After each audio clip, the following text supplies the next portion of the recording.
ಬಾಗಲಕೋಟೆಯಲ್ಲಿ ಹೆಚ್ಚಾಗಿದೆ ಕೋತಿಗಳ ಹಾವಳಿ. ದಿನೇ ಮಂಗಗಳ ಹಾವಳಿಯಿಂದಾಗಿ ಬೇಸತ್ತು ಹೋಗಿದ್ದಾರೆ ಜನರು. ಪ್ರತಿನಿತ್ಯ ಜನರಿಗೆ ತೊಂದರೆಗಳನ್ನ ಕೊಡ್ತಾ ಇದೆಯಾ ಮಂಗಗಳು ಅನ್ನುವಂಥ ಪ್ರಶ್ನೆ ಮೂಡ್ತಾ ಇದೆ. ರಬಕವಿ ಬನಹಟ್ಟಿಯ ಆಸಂಗಿದಲ್ಲಿ ಮಂಗಗಳ ಹಾವಳಿ ಹೆಚ್ಚಾಗಿರುವಂಥದ್ದು 15 ದಿನಗಳಿಂದ ಗ್ರಾಮದ ಜನರಿಗೆ ಕಾಟ ಕೊಡ್ತಾ ಇದೆ.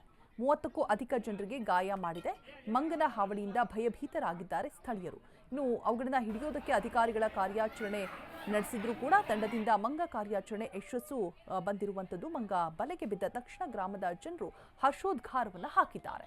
ಫೈನಲಿ ಮಂಗಗಳ ಹಾವಳಿಯಿಂದ ಬೇಸತ್ತಿದ್ದ ಜನರಿಗೆ ರಿಲೀಫ್ ಸಿಕ್ಕಂತಾಗಿದೆ.